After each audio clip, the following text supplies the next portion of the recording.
It's not as easy as it looks. This is a cherry. This is another one. And this is a third one.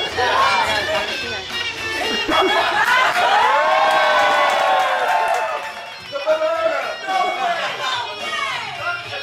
No way. He's also going to keep all the food that you see on the floor.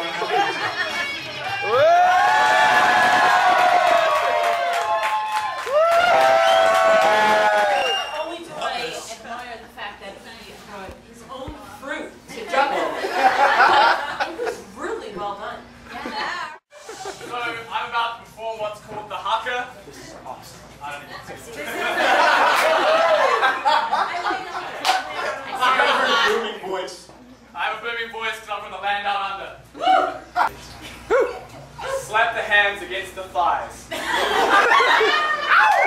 out the chest, bend the knees, let the hip follow. Stop the feet as hard as you can. I die, I die, I live, I live. I die, I die, I live, I live. There is the fierce, powerful man who caused the sun to shine for me. Up the ladder, up the ladder, up the top. The sun shines, rise. Bless the Englishman. Here is the proper moldy water dance version. Calm down. Get it, James! Nani te kamu! Oe whaki a kouri! Kamate kouri! Kamate kouri! Tenete taneta! No ne te ki mai whakawhititera!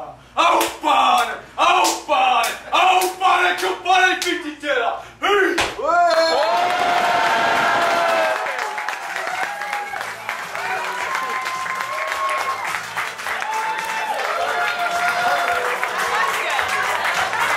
Sarah, speechless?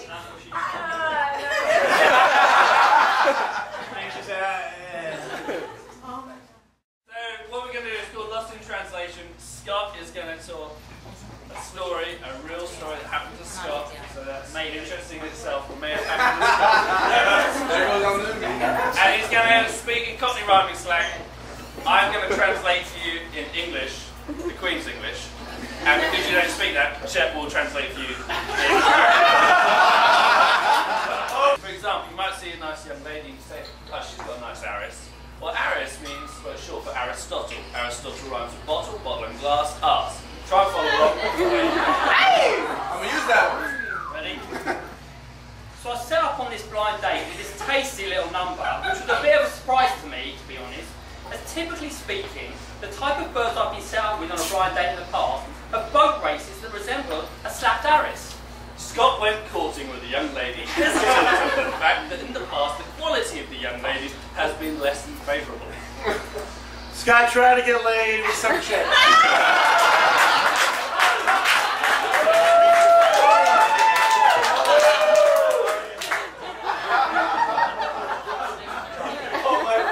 Get him, Scott. So I take this at Doris out for a nice Ruby Murray down my local, where we proceed to have a slap-up meal and, of course, a fair few sherbets. For any of you who are ever in London town, make sure you visit Mr. Singh's. Me old China Chris, the owner, makes a mean tikka masala, and his Trouble and Strife has a great pair of lovely jugglies. They dined out and had some alcoholic beverages. The owner of the establishment, his wife, has a lovely personality. They had Indian food, got all fucked up on booze. Oh, and the owner's wife's got great tits.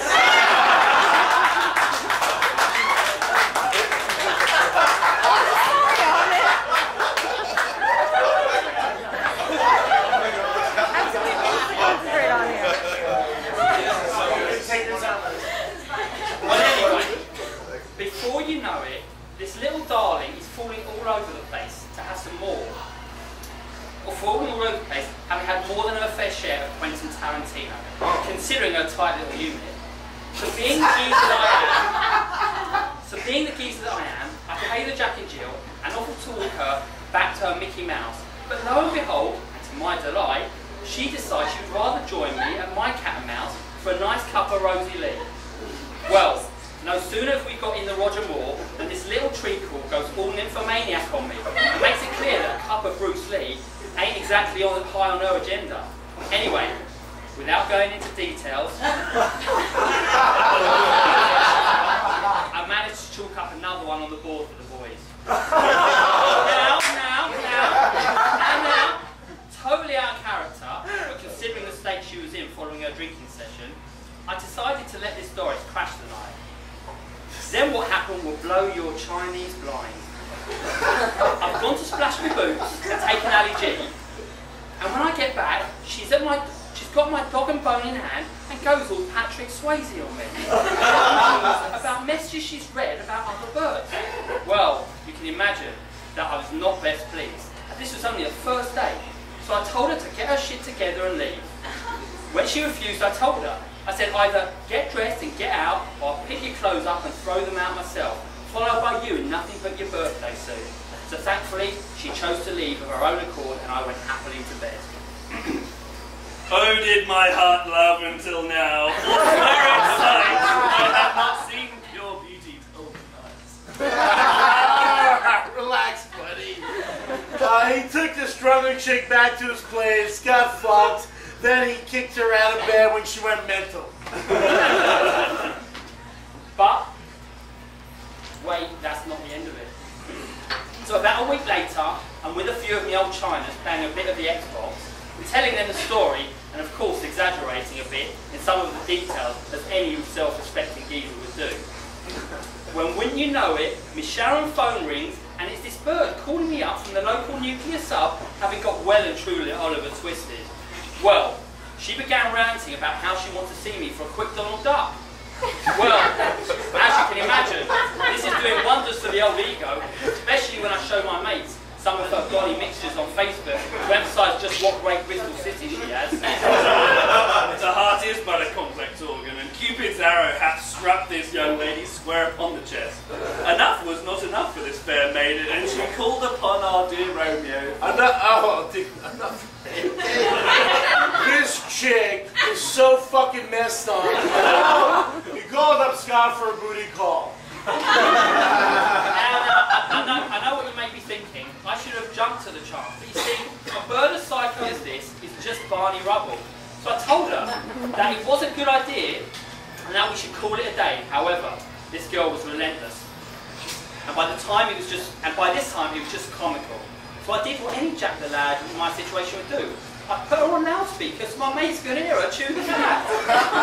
By now she is simply begging to see me. And my mates can't believe they're Britney Spears, but I'm turning this down. And I've elevated myself to the top of the group pecking order in terms of status. Scott placed the lady's petition on loudspeaker for all his chums to revel in her lustful requests. Okay. He was playing the big man, he wanted his friends to hear that this chick wanted to bang him, and she wanted a piece of ass. However, I stick to my guns and tell her that once was enough, to which she replies on loudspeaker in front of my mates, yeah, but that doesn't count, you finished too quickly. Scott came in second, and you lose load really too fast.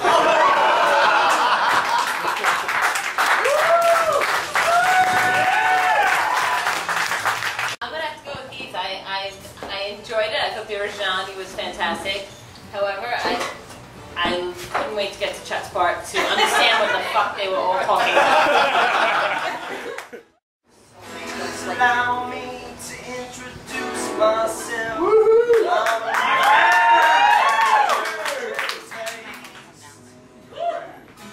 Been around for a long, long year. Stole many man's soul and faith. Was around when Jesus Christ had his moment. Now he came. The snow is the youngest of me. Damn sure that island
Karaoke.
I expected like a spectacle, and what I got was like a legit performance. Like all of you can sing, you all were pretty good, and I'm just glad there isn't a proper HR manager.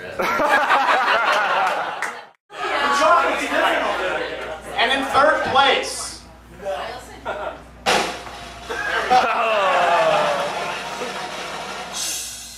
you know them as Lost in Translation, Jeff Scott Mark.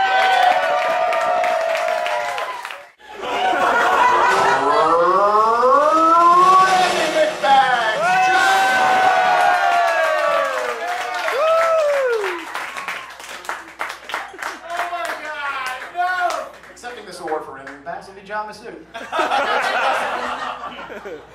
The dedication my partners have are awesome. Ray, why don't you get up here?